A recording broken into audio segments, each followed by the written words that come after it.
Hi, everybody. Welcome back to Bat Black Friday, right here at Mainframe Comic Con, at Word Balloon's YouTube channel, and a whole lot of other places, Comic Core, Facebook, Periscope, and Twitter. Great to see everybody. I hope you're enjoying the amazing conversations we're going to have all night talking about the history of the Batverse. And we've got some great creators to talk to. And I only see myself backstage, so I'm going to do my best here. But to start things off, I want to welcome another Chicagoan who did a great black and white story back in the day that I'm looking forward to talking about. It's Jill Thompson, everybody. Welcome to Jill. Hey, how There you she doing? is. Good to see you, buddy. Thanks. You. Fantastic. Really excited to talk to you about your story. We also have one of the great Batman and Swamp Thing creators over the years who's done such incredible work. Batman Red Rain, where Dracula bites Batman. Almost ridiculous to say it, but it's such a tremendous story. And again, amazing stuff on Swamp Thing as well. The great Kelley Jones joining us right now. Welcome, Kelley. Good to see you, buddy. Thank you. Absolutely. It does sound ridiculous, Batman and Dracula. Yes, it did to me then, and it does still. But it's a great story, man. Yeah, it is. It defies explanation. I now turn to a couple modern creators that are going to be doing stories for the new black and white series coming up. And let's start off with a guy who had a great story with Matt Fraction in Detective 1027. It's Chip Zdarsky, everybody, from Canada. Welcome, Chip. Hey, thanks for having me. Good to see you, man. Pleasure's mine. As always. And not last but certainly not least, a guy that's been doing a lot of great recent work. He just is wrapping up an epic run on The Flash, but also has done great stuff with Batman and Superman, and looking forward to his black and white story. It's Josh Williamson, everybody. Good to see you, Josh. Hello. Hey, good to see everybody. Yay. Fantastic. Now, Tim Seeley may or may not be joining us. We'll see what happens. He But swore he would. He's got a toddler. Well, Kel, you'll do the heavy lifting if necessary. I will. I'll just say how I had to really cover for him. Now, Great all. the black and white series is coming back in December, and I'm looking forward to seeing that. Jill, you had a great, unique, the wonderful conceit, I think, of the entire black and white series since it started as a Gotham Knights backup back in the day. Was okay? You got, I don't know, 8 pages. Am I right, Jill? Was it like only 8 pages for your story? I don't remember, like 6, 8, something like that. But they were just little flavors of, not only Batman as a character, but other characters as well. But yours is incredible, and I'm hoping that our director will show a great page that I wanted represented. There it is, and it was almost. It's funny you mentioned when you were telling me about the story, and I'd forgotten because I bought this issue. It was like Time Out Chicago, Yeah, and but it was Time Out Gotham. yeah, Time Out Gotham, basically, or almost like Zagat's, like almost a travel guide of like the hot spots to hit in Gotham City. So tell us about it. Well, I really love the Batman universe, or all the DC comic superhero universes. But what I've really appreciated about things that I've been able to do is just kind of my take on something that has absolutely nothing to do with the regular continuity, but just using the characters.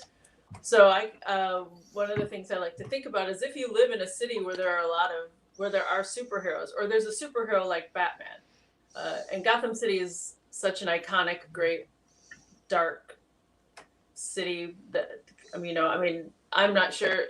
I know it's supposed to be New Yorky, but it's New York. But I think of it as a lot of Chicago, even before the movies. And I think of it in a time period, like it's like all the architecture and everything is stuck in like 1930. That's my preferred Gotham City, but you would have modern contrivances. So I thought, what are the places, like if superheroes were your regular, everyday reality, it would affect your city, it would affect the places that you go. And I wanted to reflect that in the whole Gotham timeout, where it would be kind of bat-centric. And like one of the things was to go to the conservatory, which is not open right now, but will be reopening soon because of the recent, fight between Poison Ivy and Batman, which is the only time I actually drew Batman in the entire thing. So I had, improv theater that was, a comedian that was trying to do stand up based on the Joker. And my favorite one was where Commissioner Gordon's favorite diner is called Cop Shop. And it's a diner that actually wanted to exist because everything would be like jail and prison themed. So when you go in, you wait in a cell, and then it served like coffee and donuts was the best thing that it served. And you got it was one of those fun theme restaurants where you'd go in and they would take your picture with your party as you came in, and you all would have like prisoner numbers, and then you would wait in a cell before they took you in where you could eat. So and then I wrote text for all of it as well. Yeah. So things based on, and it also touched on stuff that the Wayne Foundation would have a hand in, rebuilding this, or the billionaire Bruce Wayne was cited at their art institute or their Met Gala or whatever it was. Sure. So, like a society page and a cultural magazine in Gotham City.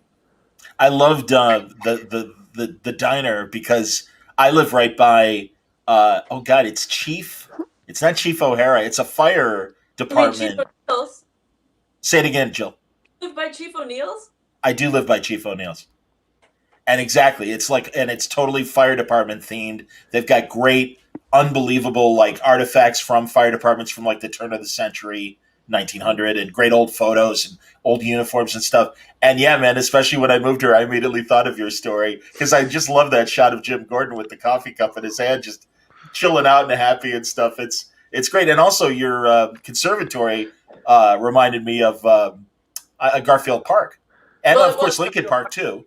It was Garfield Park Conservatory. Was it There you go. So yeah, no, I get it. Very Chicago, and it was pretty cool. And I'm always happy that even though it's called Gotham, that you can't help it. Chicago is that kind of city just as much as New York is. It's like a mix of all the big cities because it has so much. It has so much that major cities on coasts or even we're on the lake share in common. Yeah, absolutely. That's why obviously it works. But it's technically, and one of my favorite depictions ever of Gotham City and Metropolis was in the Steve Rude and Dave Gibbons World's Finest, where the Gotham City was dark and gritty and a place where you could get mugged all the time, and then Metropolis looked like, to me, it was like what I thought of Toronto the first time I was there. Funny. It's so clean. The subway doesn't smell like pee, Chip, can you attest to that as far as Toronto? Yeah, I was out of town that weekend, so it didn't smell like pee.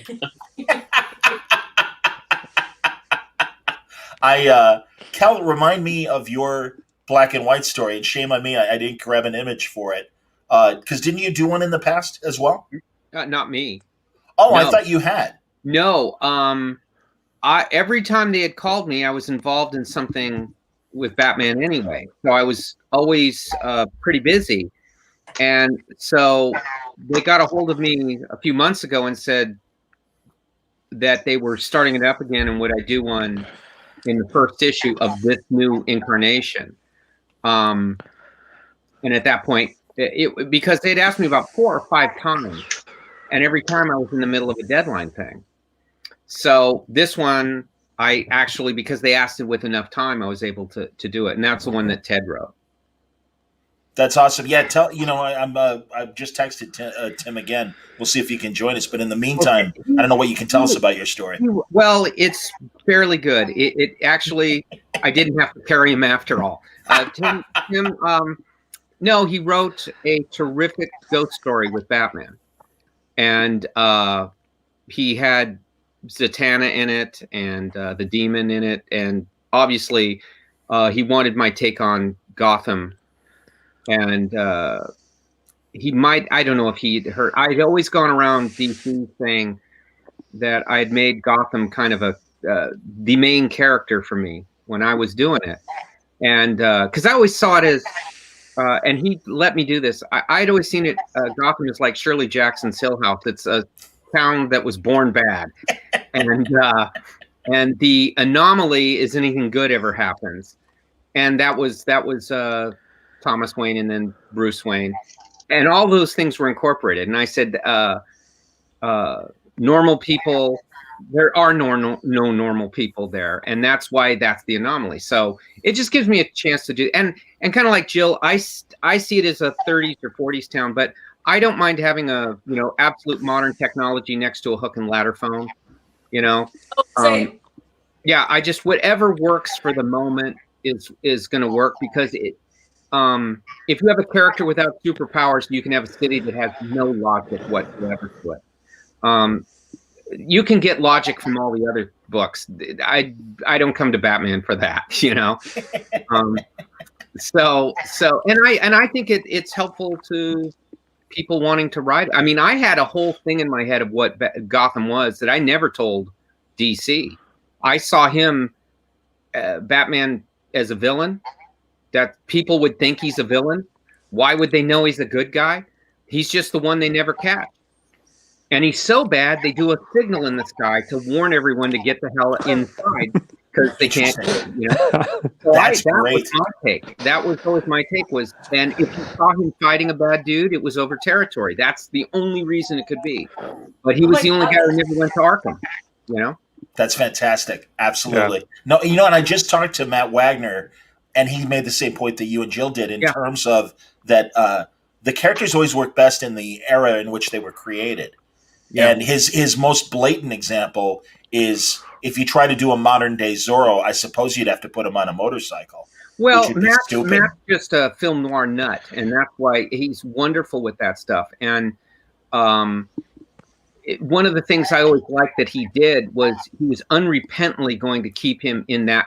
He didn't care where we were or what anyone thought. That's how it looked. And the ends justified the means. So I quietly did it. Matt bravely screamed it at him, but Matt's always a much more courageous person than I am. Understood. Guys, Josh and Chip, I'm looking forward to seeing your black and white stuff, but you both have had recent runs with Batman. Josh, you just wrapped up your and forgive me because sometimes it's called Batman Superman, sometimes it's called Superman Batman. Batman Superman for your run, correct? Yeah, because they wanted to sell more, so Batman Superman. We've got a page from your last issue with the composite. The composite Superman Batman, which I love. First of all, I love the Silver Age version of this character, but Len Wein about 10 years ago in an annual did a great new version of the character as well, and I like what you did. But tell me, I mean, again, when you started that series, that was, Batman Who Laughs was the chief villain, and that whole dynamic. And I know that's like Scott's invention, Scott Snyder, but really, it's interesting beyond the obvious scary look of him, but the fact that this is a version of Bruce Wayne that knows everything about Bruce Wayne, and that how do you handle a Batman with no morals and is psychotic that way? Well, with that character in particular, Scott and Greg put a lot of work into him, and so you kind of follow their lead with it. I've written horror books before, like I wrote Nailbiter, and I sort of just put my head in that space of that, like the horror version of that character. But it added an interesting dynamic to the Batman and Superman relationship, having him be the villain, because like you said, he is Bruce, and so having him there, because it's like all the horrible things that Batman has ever thought or considered about Superman, having the Batman Who Laughs there allows him to sort of, it allows him to kind of be, how do I put this, like as mean as he wants to be about Superman to Superman, but also kind of like to make Superman doubt how Batman feels about him, and kind of that dynamic. It gave kind of a fun, point of view to their relationship and how they are with each other. So yeah, it was a lot of fun writing him, and then we moved on from him to different villains, and getting to do Closet Superman was a lot of fun. I've always liked that character, and so getting to do a new version of that, just kind of playing around with some stuff that we had seeded in the book since the Batman Who Laughs stuff. It was a lot of fun, and Max Rainier drew that issue, and it's been pretty great. It's been fun. Issue 15 is actually my last issue, the one that comes out in December before I move on to other stuff. But yeah, it's coming soon, and it's been fun working on that book. I like writing those characters. No, I'm looking forward to it. That's great. What can you tell us about your black and white story? My Batman black and white story was a lot of fun. I've always been kind of obsessed with this, like there are so many bats in Gotham, and so I really wanted to do a story from a bat's perspective in Gotham. Kind of like not like a day in the life of a bat, but like the night in the life of a bat, right? And what happens is that there is this case, a bat gets killed, and it's the only clue to a bigger mystery. But there's no captions in it. But basically, this bat is like upset that bats are getting killed, and it starts trying to figure out why the bats are getting killed. But it's sort of watching Batman as this case is going on, so you get to kind of see a Batman case through the eyes of this bat, and then you get to kind of see this bat's like journey through the city. And yeah, it's Riley Rossmo drew it. Him and I've worked together on a couple things in the past, and I'd actually been wanting to do this story for a long time and kept pitching it to them as like a one shot or just something I want to do, just the night in the life of a bat in Gotham, just have fun with that for a little bit. And then they came and they were like, well, can you do it in 8 pages? And I was like, I don't know, 8 pages, that's so tight. I don't know, I think I can. And they were like, well, it'll be Batman black and white. And I was like, all right, yeah, I can do it in 8 pages. Sure, yeah, we can make that happen. And I got to work with Riley on it. So yeah, that's my story. It's about a bat, just POV, a bat in Gotham for a night. Well, honestly, this is what I love about the series. And also, leading into Chip, what I loved about Detective 1027, is that, again, with limited real estate, you guys are able to tell these really dense stories. Jill, you certainly did it with your black and white story. And I really think, especially now in the Maxi series, and every story arc needs to be 5 issues. I mean, to just get a good one-and-done 20-page story is tough enough, but to do it in 8 pages, and, back in the day, Cal and I know, we grew up reading this stuff. I mean, that was kind of just normal standard operating procedures with a lot of anthologies that were out there and stuff. So, Chip, tell me, first let's talk about the Detective 1027 story. There's a good page from it right there. And revolving around Batman's birthday. Yeah, I mean, I did it with Matt Fraction. Heard of him? Yeah, heard of him. And obviously, we've worked together for years on Sex Criminals, and DC approached us about doing this together. And I shouldn't be drawing a Batman story based on what I normally draw. Like, it doesn't make any sense. So we couldn't really pass it up. And, the stuff we've done together before has been, pretty jokey and sexy, dare I say it. And I talked to Matt about it when we got the gig, and I was like, let's just go all in on Batman. Like, everything we've wanted to do with Batman, let's do it all in like the 10 pages or whatever.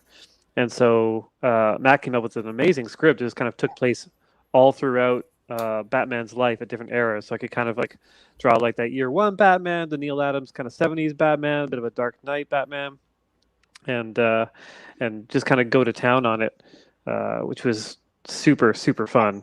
And because it's the only chance I'd ever get to draw the character, I think we figured we might as well just put everything into it that we could. So yeah, it was a ton of fun, but intimidating, especially being in that particular issue, because I knew it was going to be kind of filled with legends, and here we are, known for our joke sex books, insinuating ourselves into the Batman universe. But Chip, I give you credit, man, because truly, you've gone from us knowing you from the artist on Sex Criminals to a very accomplished writer. Your Daredevil run speaks for itself. I mean, Howard the Duck, Pishaw, I know, yeah, exactly. Oh, yeah. But truly, and I'm really excited to see what you're going to be doing on this Batman Black and White. So, who's your collaborator, and what can you tell us about your upcoming story? Well, first of all, let me just say that everyone describing their Batman Black and White stories makes me highly embarrassed of mine, which is quite straightforward. I was paired up with Nick Bradshaw, who, if you're familiar with his work, he's super detailed superhero stuff, really, really cool and kinetic. So that kind of dictated the kind of story I wanted to tell. I wanted something that could kind of play to his strength for detail and kind of bigger than life superhero stuff. So instead of, I think naturally as a writer, I'd probably move towards kind of like the darker detective tale, but with this we just kind of went big and wild. It's a Batman Poison Ivy story, Great. And I feel like I may have cursed Nick by making it that, because he had to draw every single leaf. Like he's just that kind of artist. He's just going to draw every vine and every leaf. And he just kind of disappeared for a few months. We're just like, are we ever going to see this? And then it just showed up, and it was like, just blinded you with the amount of effort he put into it. So yeah, it was a ton of fun, and very much like me drawing Batman. This is probably my only shot to write Batman. So putting dialogue in his mouth, I'm just like, well, that's a nice little bucket list thing. I like that.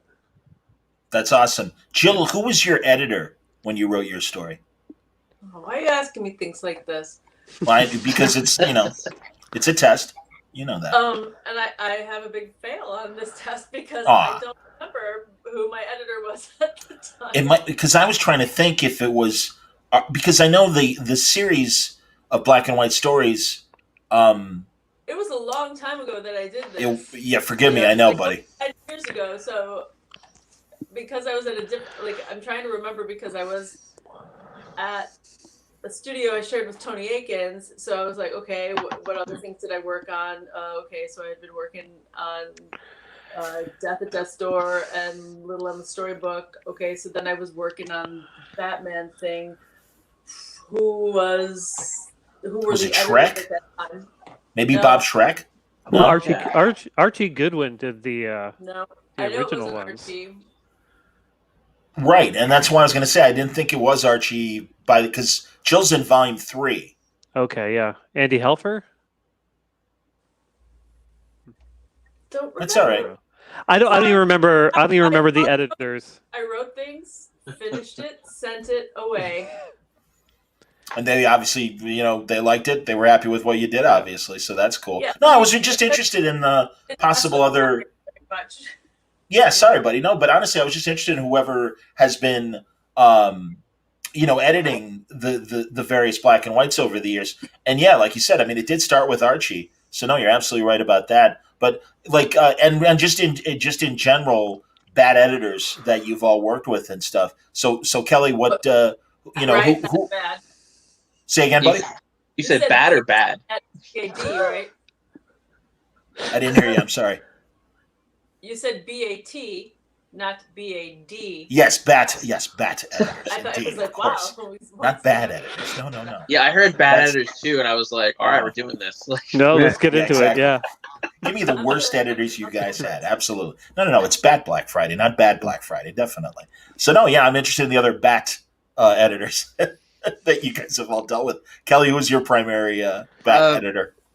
Archie Goodwin brought me in to do some inventory stuff. Just to see how I would do. He had seen Dead Man, and so he thought, "What would you do with Batman?" But my primary editor was Denny O'Neil, and that was at that point he was the one who kind of the stupid stuff I just said earlier. He would listen to that, and whether for whatever reason. He allowed that to go forward. He didn't mind that. In fact, he, to his credit, he let us be alone and not be connected up to everything. So we were just doing one shots and two parters and whatnot. And he was very entertained by that. Probably because it was easier to edit too. You didn't have to remember 15 other books and what you were doing, But primarily him, and then on to Mike Siglaine, who. A lot of people might not know in comics because he keeps a low profile, but he's now head of publishing at Lucasfilm and Disney and whatnot. And he might be the best editor I've ever had. He was phenomenal. Mike's awesome. Siglaine, I know, took over 52 after Steve Wacker left. They had actually offered him twice to take over all of Batman. Wow. And because he knew it so well, but he was a guy. He was a real. I remember when I started working for him, he was a very quiet guy who knew everything, and very encouraging, and did not want you to be no homogeny in anything. Everybody be themselves. He used to say, "Don't look at anything. Just do what you would want to do." And but he was a very shrewd guy. He learned everything pretty much from Carlin. He would go after hours, and Carlin would teach him how to balloon place. Don't cover up an artist's good stuff, no one to speak, no one to shut up, that kind of stuff. And I worked with him for some time. I still work with him for Lucasfilm and stuff. We just did Haunted Mansion for Disney, a bunch of stuff for them. Very successful things. He has a very shrewd sense of things that his Star Wars work is phenomenal too. But a quiet behind the scenes guy. I mentioned 9 times out of 10, no one knows who he is. He's kind of like the specter of comic book editors, you know. Yeah. No one knows who he is. But like I said, when they offered it to him, I would scream when he would say no. I mean, if he ran Batman, I said, you'd be wonderful. And he says, oh, you know, I've got this thing. I want to stay in New York. I don't, you know. Then he moved out to San Francisco anyway to work for Lucasfilm. So who knows? We're getting great questions from the viewers. And I wanted to say, and here, Jill, this is one that you could talk about. The better YouTuber named Logan says, wait, Jill Thompson made a Batman story for this Batman Black and White before Death at Death's Door that's only being published now? No, it was published a long time ago. You can find it if you look online somewhere. It's in volume 3, but I wanted to give you the opportunity to talk about the Death story. I don't know if you can hear me. That story is also a very old thing that I did, a manga style Sandman book that had part of the Season of Mists in it, and then a story that I made up, mushed together to make a manga because manga was popular at that point, and they wanted to bring manga readers into the Vertigo world. That's cool. I like it. Yeah. That's fantastic. It was fun. Excellent. Very cool. Sorry, guys. Maybe I'm slightly deaf. I'm trying to make sure I can hear you guys. Henry says, "Ooh, what's Chippy Boy up to in this?" Well, obviously he's got a Batman Black and White story coming up, but a nice little nod to your Stillwater story as well. Oh, cool. Thanks. Yeah. I talked to DC about future possible stuff as well, so that would be fun if I did more. I need the work, man. Come on. I'll do. And then here. Yeah. I understand. Anybody affected by Pencils Down these last 8 months? No, good. Yeah. Got things on my desk that I was slowly working my way through. I mean, cool. Painted stuff that it's taking me longer. So I mean, not on a monthly book or anything, but I've got stuff that I'm working on, stuff that I'm gonna be working on. Awesome. Yeah. I kind of had the thing where I had a bunch of stuff paused, like potential future things, and then I panicked and I took on more work, and then all that stuff became unpaused, and now I'm screwed. Yeah. So I rescind my earlier request to get more work from DC. Yeah. Coffee and Heroes wanted to know, Chip, did you enjoy writing Batman more or drawing Batman more?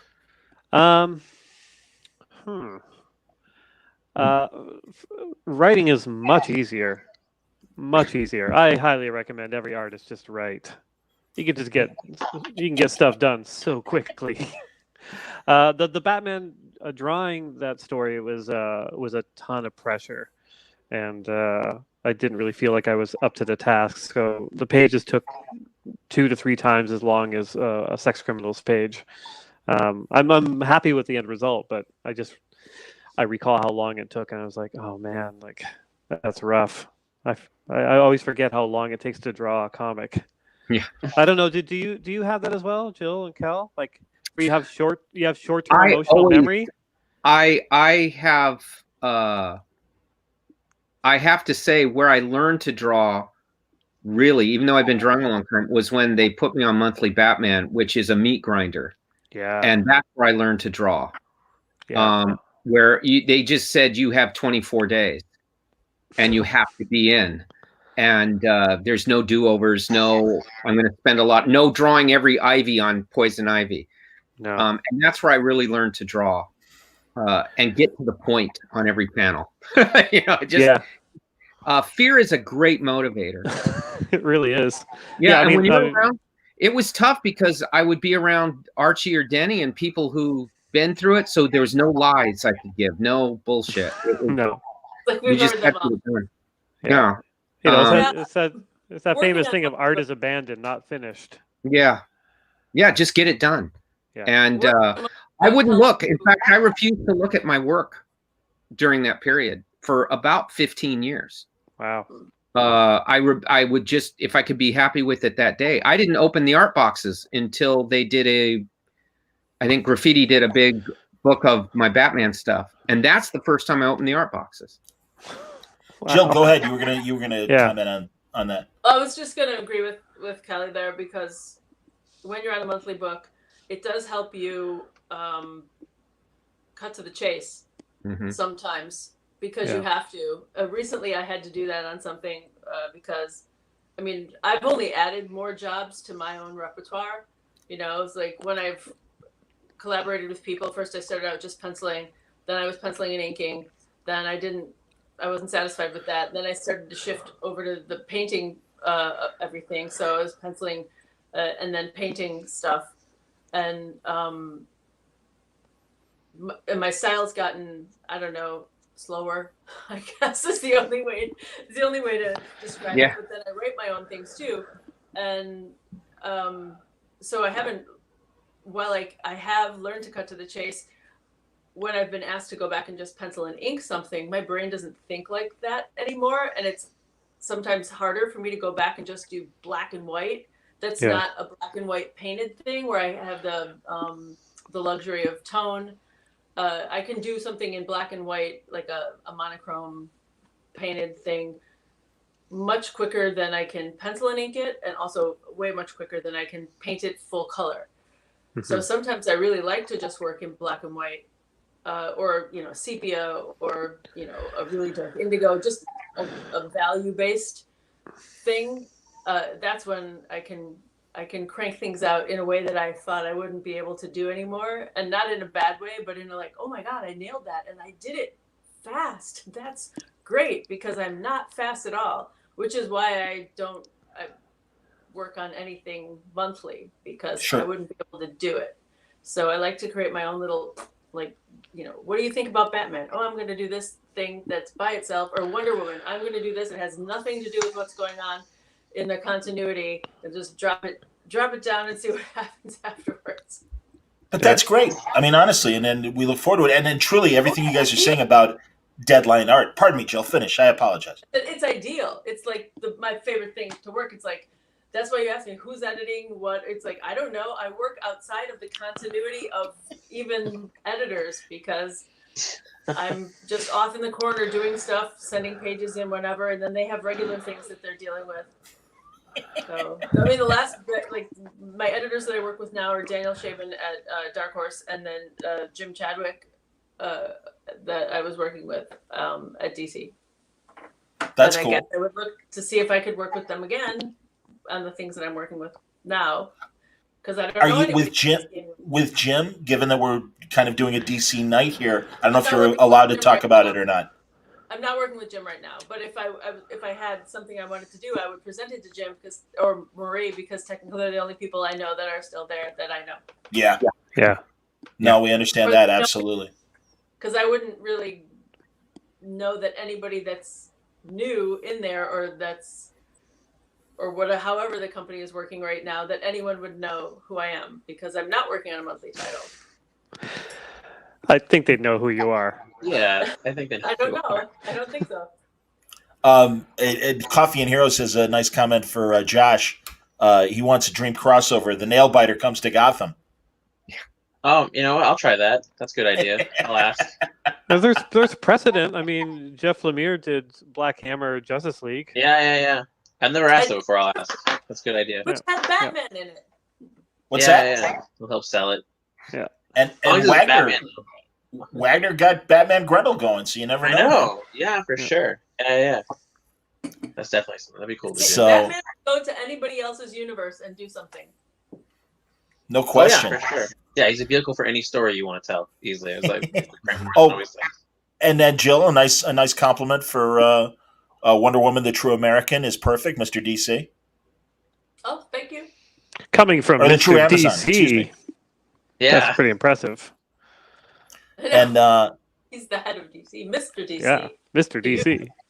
he must be very big in the company. The better YouTuber named Logan. I really liked Reverse Flash's tone of voice in the last couple issues of the Flash. It really had that "it was me, Barry" sort of feel. Yeah, I was definitely going for that. Eobard is probably one of my favorite villains to write. He's a lot of fun. So yeah, I like writing Eobard. He's a good villain.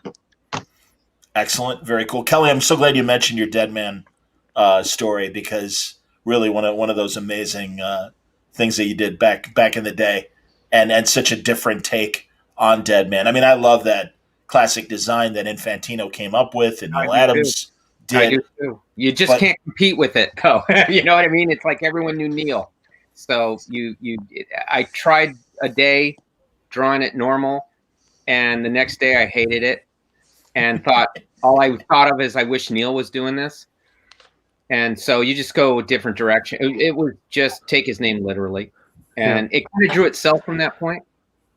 You know, they've asked me to do more. I know, Really, but I don't know how that would fly now because he's bizarre and skeletal and completely non-heroic. I always saw him as a very gothic character. It might turn out good, but everybody dies in his, you know. I always had it. I used to tell whenever I did it, I said, well, the rule of thumb is if he possesses someone, it goes bad. That's, you know, because to me, that's pretty awful. You take someone and they don't know what's happened for 3 days and they're covered in blood when they come out of it, you know?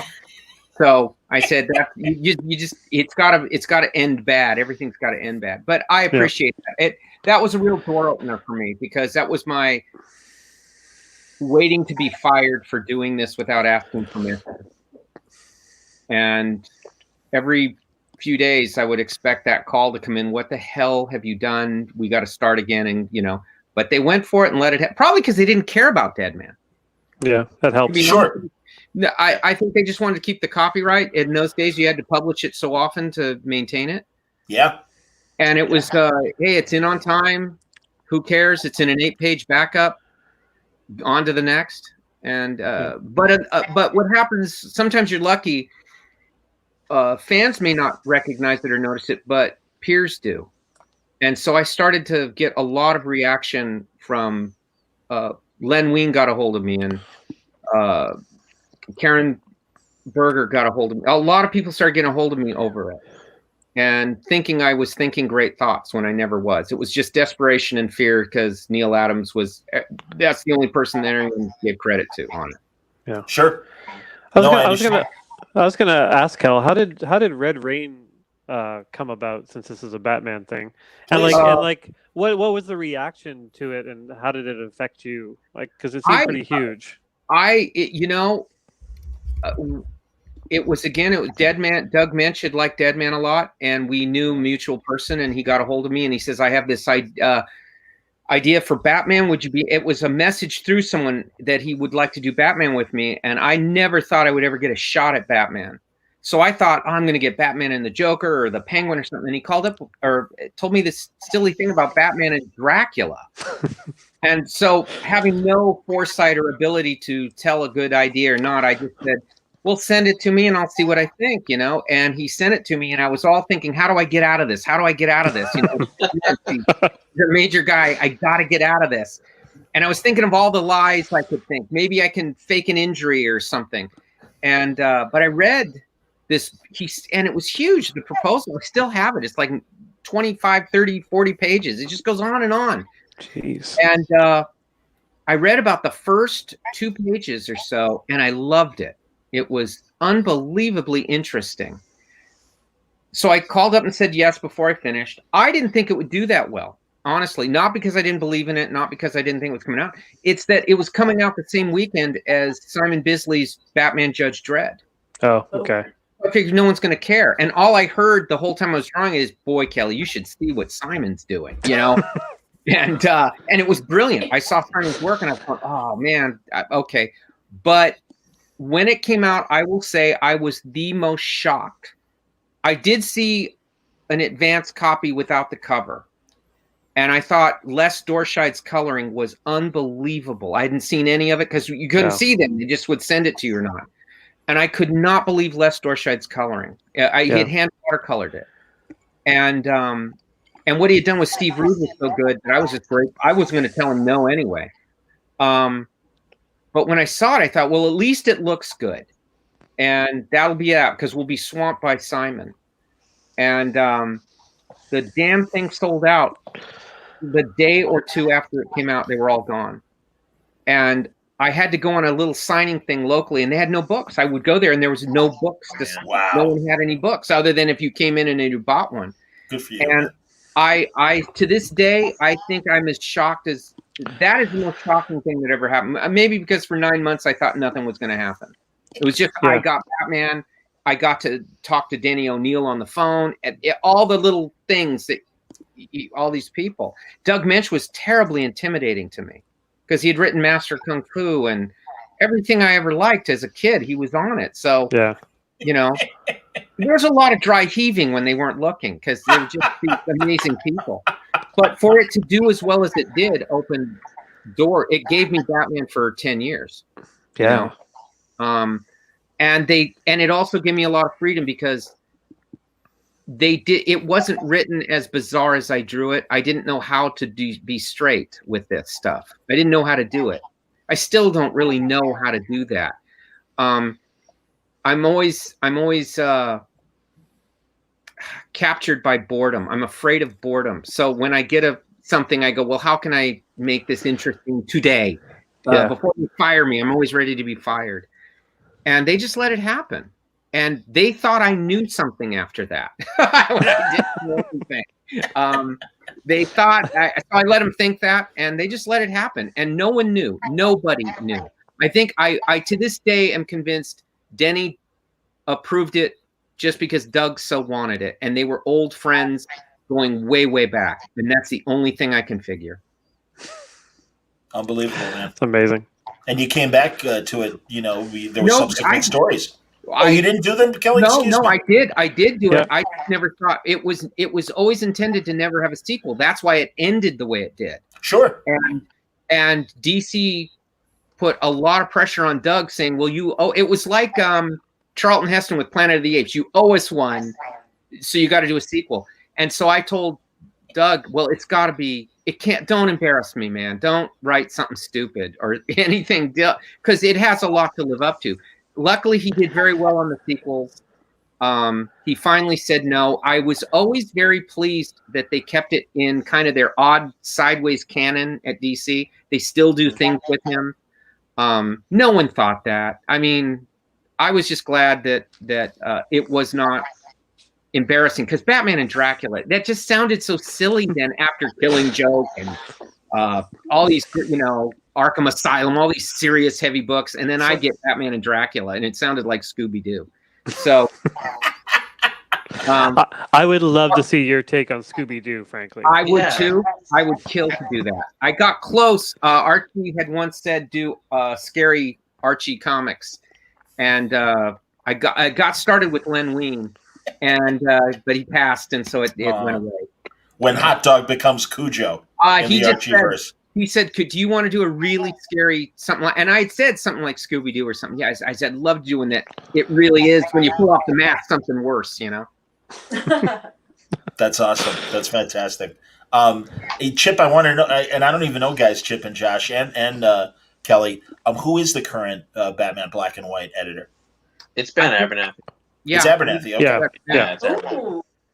Yeah, as we were saying, you said you thought they would know you, but come on, you know Ben knows you. I know Ben. Yeah, I've worked with Ben on Capes mini. Yes. Which was one of my favorite things ever that I've written, and I have to say it was a heck of a lot easier than drawing everything that I asked Tony to do. Yeah. Don't you feel like a god when you do that? Well, actually, it feels great. Except I've written for myself too, and I've really been pissed off at this writer. It was like, who wanted to draw who wrote all these horses? Why did? Oh wait, that's me. Never work with this writer again. Yes, too much with you. Jill, am I right? Wasn't Capes you and Pfeiffer? Will Pfeiffer? No, that was Finals. Finals, of course. Who did Capes with you? Tony Akins. Oh, it was Tony. Excuse me. Okay. Yeah.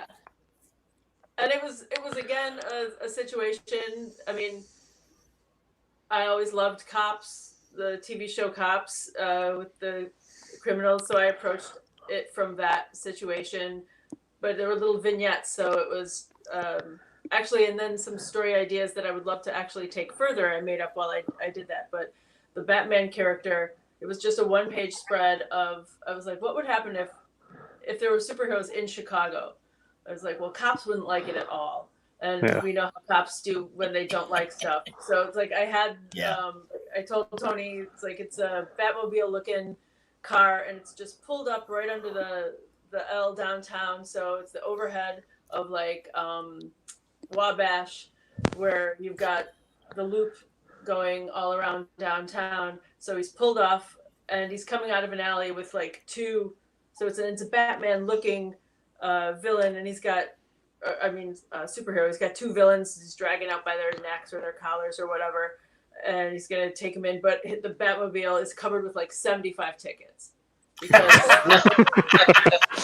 that he parked downtown, like up on the curb for more than 12 minutes and didn't feed the meter. Like every cop that walked by just like slapped a ticket on it. So he must have like $750 worth of tickets on there, and he's coming out and he's just going like, don't, I like my superheroes with a good dose of humor in them, as well as being really dark. I like my superheroes very sarcastic and gritty, but also understanding the absurdity of themselves a little bit. So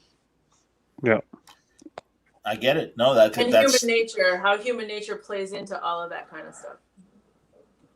Isn't it sad that or whatever? I gotta confess, I was not a fan of the Cops TV show, but isn't it odd that today's society is what finally pushed Cops off the air, or at least as far as being made, new episodes being made?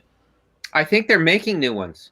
Oh my goodness! I had read it had come back. Yeah. Wow. That was just kind of like pencils down. That was a very brief pause. I mean, and it's not like the cops that, and I have friends who are police officers, so I'm not trying to diss cops. I just know that there's a certain, we know there are certain things that happen, right? From the very benign, like, crap, I got all these tickets, to very, very bad stuff.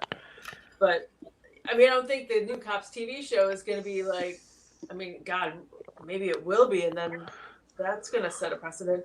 Before, it was always like, they'd come in, they would try and deal with some drunk people or a domestic situation. And, you'd see the guy with the mullet and he's got, pants hanging down. He's got no shirt, hauled out, and someone's yelling at him.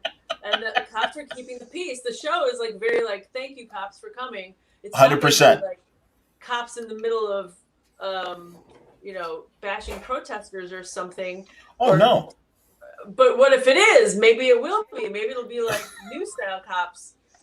I hope not. No, honestly, I wasn't embarrassed for the cops that were on the show. It was the shirtless mullet people. That's the people I always felt bad with. It's like, okay, you turn your life around. 15 years later, you turn on the TV, and there you are, and you just like, you got Albert, that it's liquor. Your show.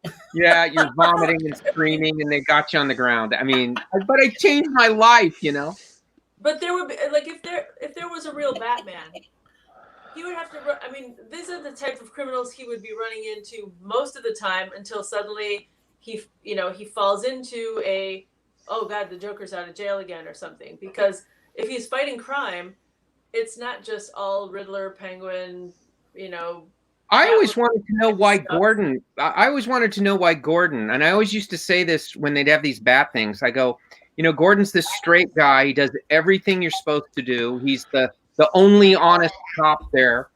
Why does he allow Batman to break every constitutional right, your Fourth Amendment, everything, and he'll take these guys and throw them in jail? And I said, that would be interesting to me is Gordon. And they've always talked about this stuff, but how frustrating his life must be. And I didn't think it was, I remember saying, why don't we do one? And he has his secret file of, when Gotham police would arrest a regular guy, not the villains, the regular guy, that the regular guy would just go right back out and do it again. But when Batman brought a guy in, his recidivism rate was like less than 1%. Nobody went back out to do it. They went and got a job at the grocery store rather than be one of the Riddler's thugs, because this guy was so scary. And it really made Gordon and those guys, they would, because you still got to bring all the evidence to a judge, right? You still got to do all this stuff. So are they faking the evidence? Or are they just, changing, doing whatever they have to get it? I have police officer friends too. I said, what would you do? And they won't answer that question. But I said, and they're Batman fans. Well, the lawyers in Gotham City must be horrible. Yeah. Or great, depending on what side you're on. Because like for the villains, they must be great because they're either getting them out, getting obviously mentally deranged people that are mass injurer, murderers, killers, rapists, whatever, thieves of every variety, just being let out constantly. And I'm sure, and that does happen, but it happens in a way that we never know about it. But this would be like if they got out and it was on the front page of every newspaper and then nothing got done all the time. I don't know how I would react to that all the time. It's like, if we knew, it's like Ted Bundy was just let out again. Oh, okay. Jeez. Let's catch him, throw him back in there. Oh, we let him out again. Not that when he escaped, that was a big deal. But this would be just like they're constantly getting out of Arkham Asylum. That's also not a very good institution. Everyone should move out of Gotham, frankly. Yeah. Sounds horrible. Understood. That's awesome. Sorry, this is me texting Tim, who is still confused by.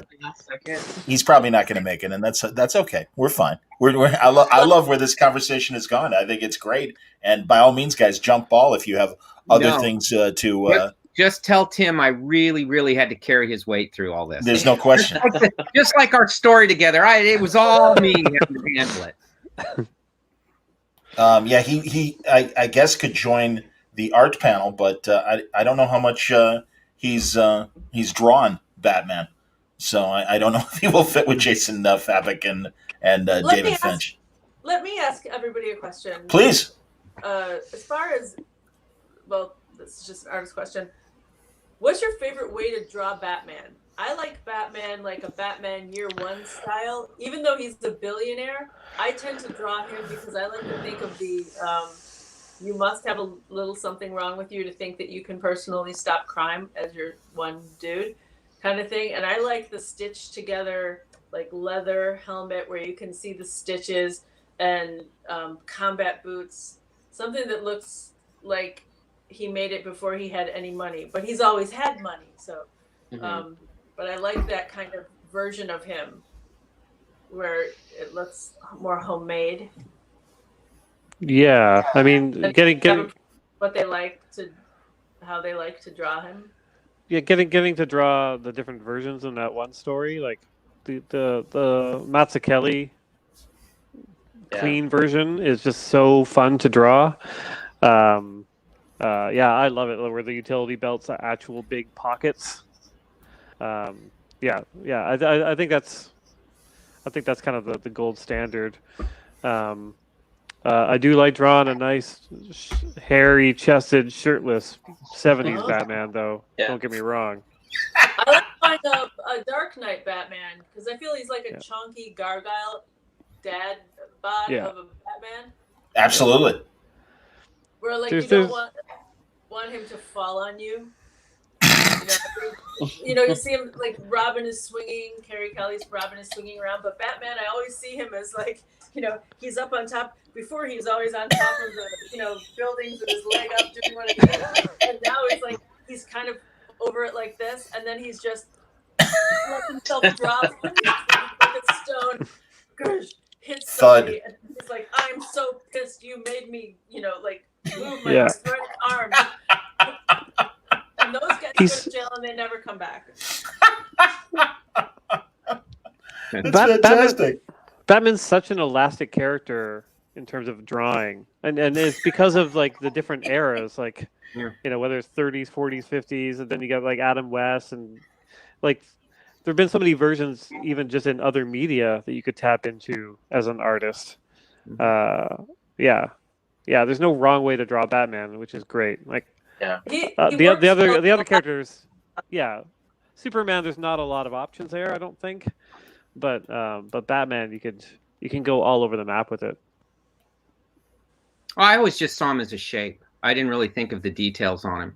I figured I wanted mine to be less about his all the accoutrement on him as this. He didn't appear in daytime to me. He would be like the guy in a room with you for 10 minutes before you were even aware he was in the room with you. And his shadow, his silhouette, if he had to hit you, he kind of had failed. You know, his thing was stop it. I know what you're doing. It was very clipped. And so he was just this shape in your office while you were planning evil, or in the alley or wherever. And so I didn't really want to get into all the. That's why I always used to. Doug would write me into corners, and I would just come up with a device. You know, he had a Man-Bat did something once. He says he catches Man-Bat, and I said he just throws something. He has a Man-Bat catcher in his, something, a net. But I didn't want to get caught up in all that. I just thought he's a shape. He's an outline. You don't really see him too much. Interesting. Or you don't remember, or you don't want to see him. I always took it from fear. I didn't think of if I were Batman. I would think if I saw him, I would be terrified. It's something like that. So I would always go from that route. If it's fear, then let's do fear. I used to copy your work a fair amount, Cal. I apologize. And the one thing I really loved about your Batman is that the cape was always like constantly shifting water. Yeah. Mm-hmm. Which I loved. Like, it was like the cape was its own character. It was always kind of static to me. And so I thought I got to make some movement happen while he's standing there threatening or something. Yeah. And I quit. I at that point, again, it's one of those things that just took a life of its own. I wish I would have thought of it beforehand, but it probably would have ruined it, Yeah, of course. It just sort of happened. And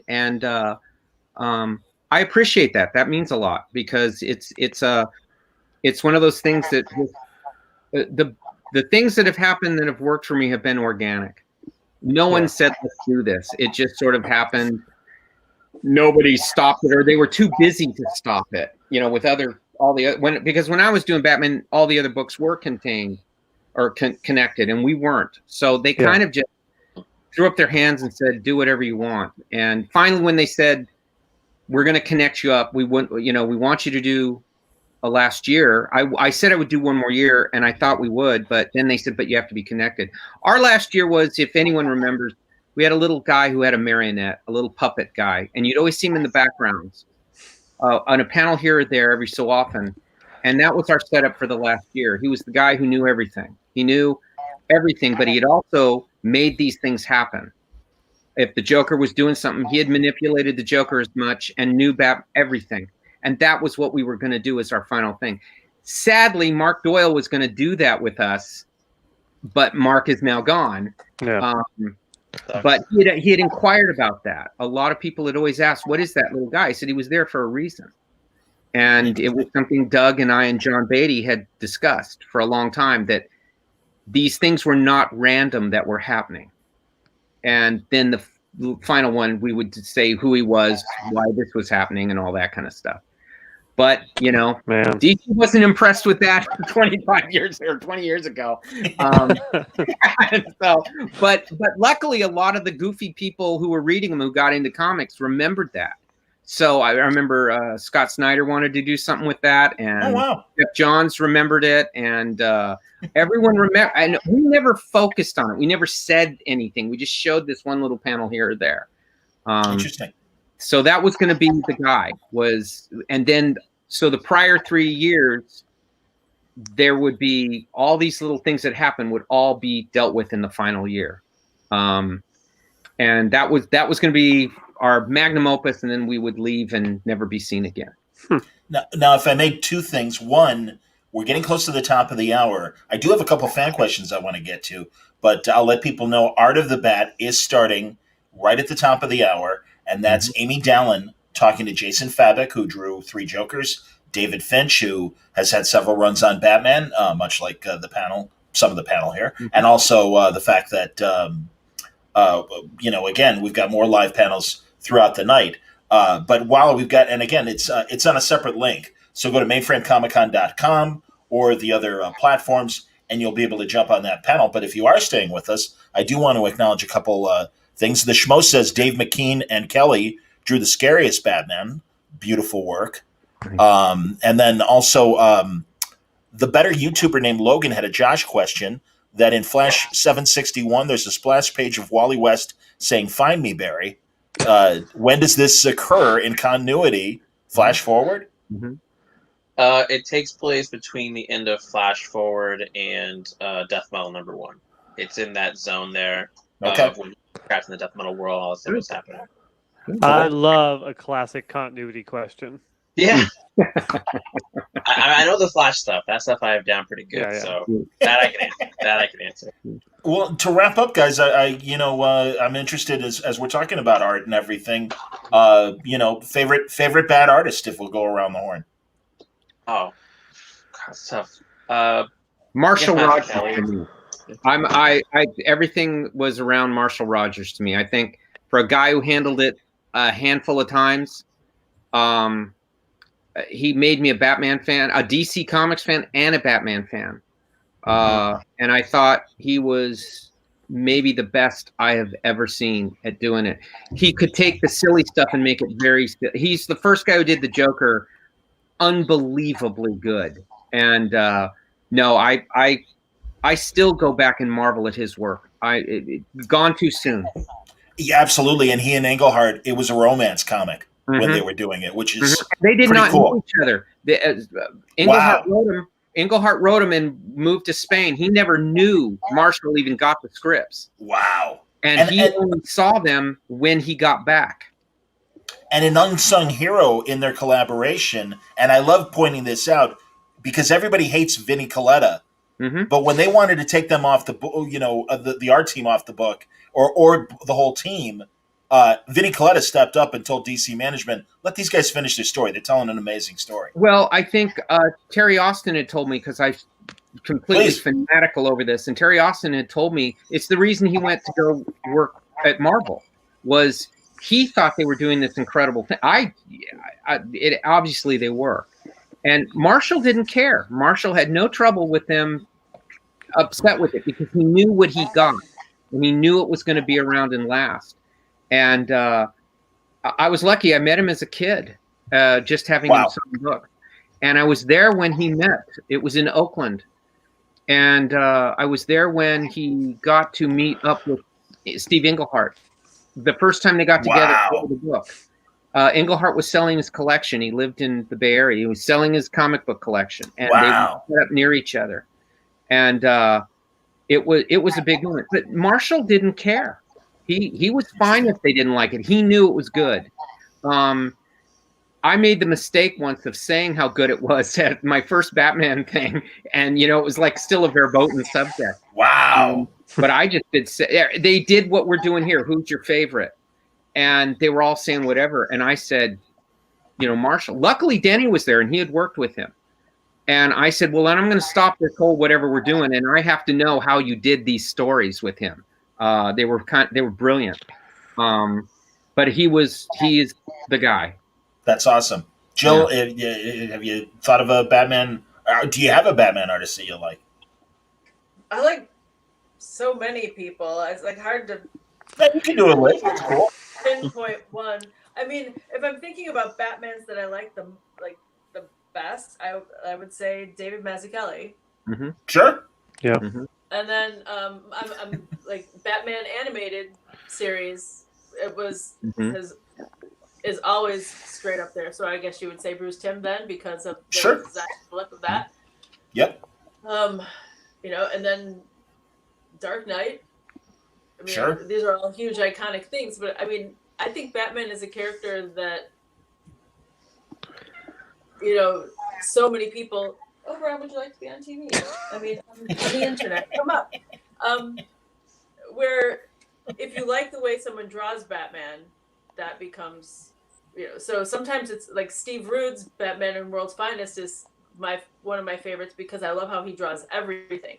Yes. And so Yeah. his Bruce Wayne was so smooth and suave and interesting. But Lee Bermejo's Batman, how can you go wrong with that? Absolutely. But Mike Mignola, Gotham with Gaslight, that is like, to me, one of my very favorite Batmans. So I don't know, the list goes on and on. That's a great list. That was fantastic. All good. Yeah, one of my favorites is Norm Brayfogle. Like when I think about Batman, a lot of times I think about Norm. Yeah, you just stole my answer. Oh, I'm sorry. I have two Batman. I have two Norm. I have two. So I was just looking at the statues. I was like, "Oh, that's awesome!" I have two commissioned Norm Brayfogle sketches, one of Batman and one of Superman, on my walls. Wow. Yes, they're not behind me. Great.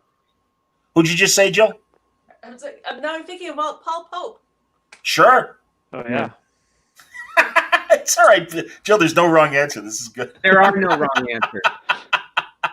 That's why the characters endured for 80 years. Absolutely. And I love Vinny, and I'm a big fan of Vinny Coletta in general, so I'm okay with Vinny. I much maligned, and yes, I know all the terrible stories in him erasing all the Kirby art. You hand a guy 10 pages and say in 2 days it's got to be done. You get what you get. Exactly. That is on the penciler every time, or the editor who got it late to somebody. But you don't ask someone to do 10 pages in 2 days and complain. You get what you get. Like most human beings, complicated guy. And then again, I'm not making apologies. It's like it's just too easy. No, and I think he did romance comics before, right at the early, and I think they're as good at romance comics as I've seen. His good girl art is fabulous. Drew a great Wonder Woman in the 70s. Drew an excellent Wonder Woman in the 70s. Yes, he did, and I think his inking on Kirby's Thor is definitive. Yeah, I think those the Hercules Thor Goes to Hell thing is as good as comic art gets. I'm with you. Mm-hmm. Well, you have to be cognizant of, as an editor or someone. I know a lot of times everyone's like, here, there's 20 pages, finish that, right? Because we have to get it done. And it's whoever happens to be in the office. It's like, guess what? You're inking this thing, which sucks for the penciler because not everyone's style meshes together. And I think what you said about the Ron, stop breaking things. Thor, that's my cat. About inking Kirby on Thor, I thought that went well together, but you put him with other people and it became lifeless. And I don't know. I always think of myself as an inker who pencils, because I started as an inker. I love inking. Inking's my thing. So I'm not a penciler first. I just know that when I get something, and having done in this on a monthly schedule, you're put in a terrible position a lot of times by forces that aren't your own. So I've always had, when I became a penciler, I'm very, very lenient on an inker, and I try to not eat their time. And I try to give them lots of stuff to explore their own artistic sensibility. And I've worked with very different, very organic people, to John Beatty, who's very, very detailed. And you just let them be themselves. I don't go into it. I was lucky when I did Sandman. I had all these different inkers. And I had a blast with all of them. I have no definitive look in my head for myself, so I don't expect it. But then I'm like I said, I'm more inker centric, and much more into them. I think most of when I pencil, I'm neurotic, and I think people actually care about every detail. They don't. They just it's this main thing they're looking at, and you want to. You know what is? You want to make sure the writer's point gets across, not their point. And I'm big on writers. I'm very big on what they do. I am not, if anything, that's the main thing. So I extend that to inkers as well. I want them to be involved and not feel they have to machine everything and replicate. Do whatever. I mean, something good will happen. I like it. Baran, thank you for joining us. This is great. Very good. Adorable cat. He does like amazing. I have to take off, so I'm gonna log out. Josh, thanks a lot. Looking forward to your story. What issue is your black and white in? Is it I the think first it's issue 4. No, issue 4. Yeah, I'm not 100% sure on that. It might be 3 or 4, but I think it's 4. Okay, buddy. And then let's do a solo soon. Yeah, for Is sure, it a for sure. limited series now, or is it going to be in the backup? Of I think it's 6. I don't remember, but But it's a standalone. It's not a backup feature, Jill. It's a Yeah. Okay. Yeah, no, it's a regular book. I think it's like 6 issues. Yeah, and I I, think so too. and I think like 3 stories per issue, something like that. Something like Yeah, yeah, I think Maybe that's more. right, yeah. All right, Yeah. I gotta see you guys later. Thanks, Thank you, Josh. guys. Thanks a lot for hanging out. Thank you. Guys, we can wrap up. I think we've answered all the questions, but really excited for the new stuff. Jill, you want to tell us what you got coming up? If you can. I have a story in Neil Gaiman's Norse Gods that Dark Horse is putting out. So I have a full issue. It's Freya's Unusual Wedding. And I also have a story in this Morrison Hotel story that Leah Moore wrote for Rance Hosley's got I forget the name of the comic company. They're doing this like anthology about Jim Morrison. So I've got something in that, and then I've been working on new Scary Godmother book, and also putting together a pitch to try and pitch more Scary Godmother TV. Fantastic. Yeah, so I have a lot of things going on, and then something coming up that I can't talk about until I say yes to it. So. Okay, good deal. Good to hear. It's always a good idea. Chip, what do you got coming up? I'm just trying to survive, man. I know you got a million things going, like you said. Yeah. Daredevil. That's the main one. Daredevil and Stillwater. A little bit called Daredevil, absolutely. Yeah, I've got like 9 writing projects that haven't been announced, so it's starting to drive me a little crazy. How about it, Kel? God. Some stuff with Joe Hill. Great. Cool. Some stuff with Jeff Johns. Some stuff with Jeff Lemire. The thing I'm looking forward to a lot is the thing with Matt Wagner. And that's a big thing. But fantastic. Very big things, Kelly. Oh my God. Yeah, that's a lot. Well, it's a little here and a little there. It starts accumulating where you always say, I will do it, but I'm busy. And then finally it's time, and I try to cheat by doing a cover for their books or something, but it's the thing with Matt should be really a lot of fun. It's a big thing for that Matt came up with, and I've loved it since he told me. So finally there's time to do that. Wonderful. That's awesome. Well, again, all of you, including Josh, who left, and I'll remind him, please come back and let's do some solos on Word Balloon when you guys are ready to talk. Sure. And thank you very much. Thank you very much for doing this. Oberon, thank you. Yeah. For hanging out. Hey, Oberon. Mm-hmm. He seems so cute. He's content. He's adorable, but I mean, this Oberon. isn't at all. What's that? Oberon. Well, it's a skill. I've had a cat that's been like, I have 2 cats. One's my cat, and he is my familiar. I've never had a cat that's like, he's more into doing stuff, and he likes, he's got his routine. He'll go start knocking things over on the other side of my room because he wants cuddle. Yeah. It's when I sit here at the table because that means I'm not doing something he can watch, and I'll be sitting here for hours and hours on end, and it's very upsetting to him, to his routine, which is excuse me, human. Understood. No, that's great. Guys, thank you very much. This was a great conversation. I'm glad that we've got these separate islands so we can go a little over. Glad to see Jill again. Glad to meet Chip this way. Same here. Very nice thing. It's everybody. Indeed. Well, that's the one byproduct of COVID that we what is that? Are you drinking firewater? It's From birch sap water. Like lovely. From Moscow. They sell it. Actually, there's a place in Wisconsin that sells birch sap water and maple sap water. And yes, I have an addiction problem. Yeah, that's fantastic. The first time was in Moscow because I remember like taking a sip of that and I was like, "Oh my God, that's amazing!" Yes, it was. And they sold it in a jar like that was 5. It was giant. I have pictures of us like drinking from this giant. Well. I'm glad you kept up with it. Yep. All right, guys. Thank you very much. Be well. and we'll talk soon. And I'm sure if jump on the Art of the Bat panel featuring Jason Fabik and David Finch, who are selling some incredible art. Take advantage of the store, everybody. MainframeComicCon.com. We've got a lot of great prints and autographed comics and things that they're selling.